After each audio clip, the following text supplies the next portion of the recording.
Hello, I'm Mel Langdown from the Staffordshire Safer Roads Partnership, and I'm going to be providing an overview of our current cycle safety media campaign.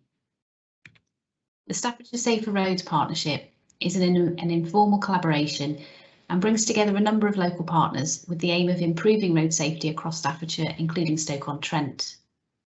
The partners include Staffordshire Police, Stoke-on-Trent City Council, Staffordshire Fire and Rescue Service, Staffordshire County Council, and Highways England.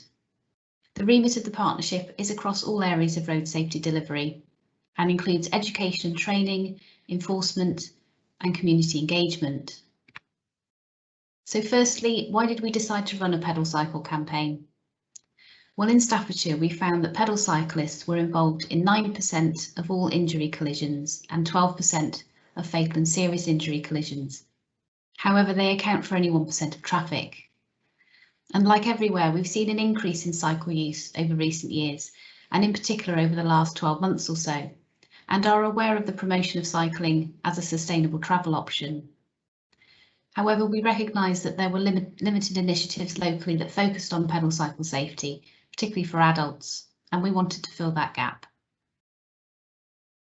The next step was to undertake a detailed analysis of local Stats 19 collision data for pedal cyclists.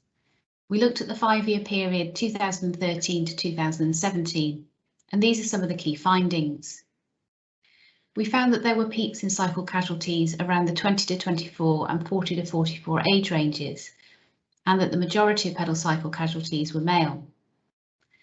The other vehicle involved was most often a car or van. However, interestingly, these were slightly higher percentages than in non-pedal cycle collisions.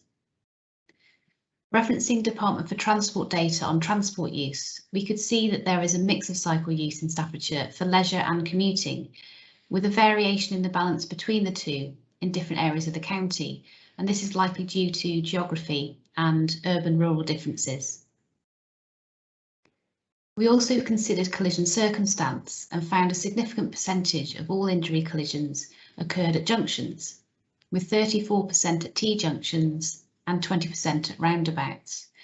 We also found that 35% of all fatal and serious injury collisions involving pedal cyclists occurred away from junctions, and it could be that the higher severity this indicates is due to the pedal cyclist and other vehicle moving faster than they would be at a junction and resulting in a more severe injury.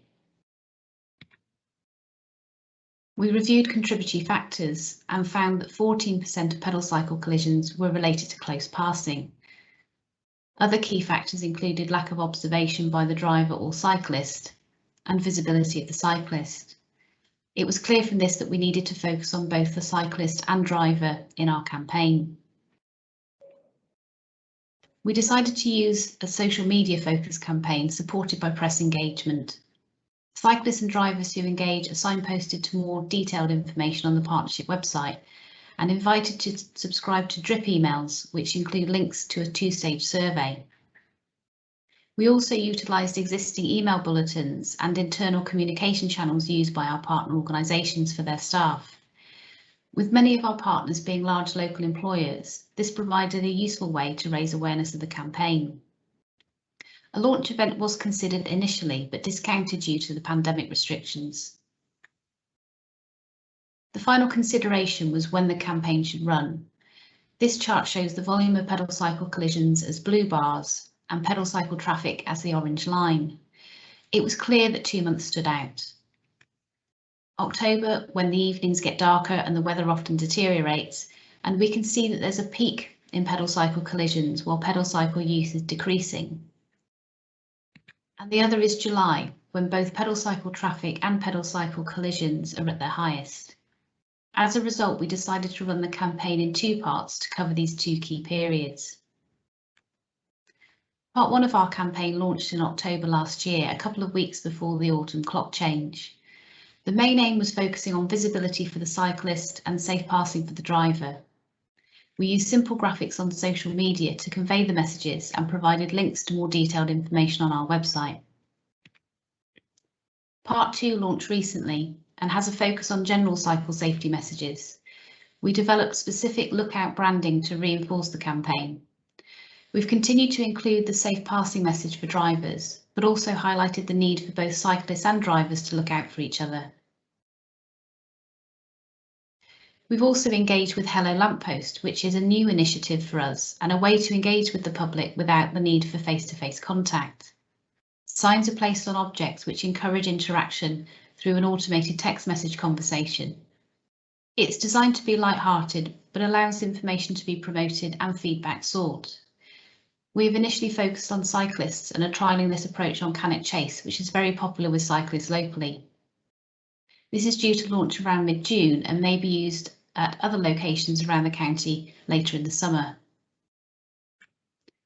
Of course, an important question is whether the campaign has been effective.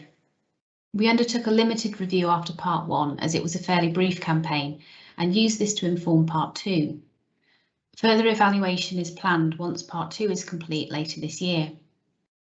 We are aware it will be difficult to determine whether the campaign has had any impact on cycle collisions, partly due to the variety of factors that can influence this, and also the recent changes in traffic volumes due to the pandemic. However, the survey results will provide an opportunity to understand the impact of the campaign and messaging on individuals. Thank you for taking the time to watch, and I hope you enjoy the rest of the cycling event.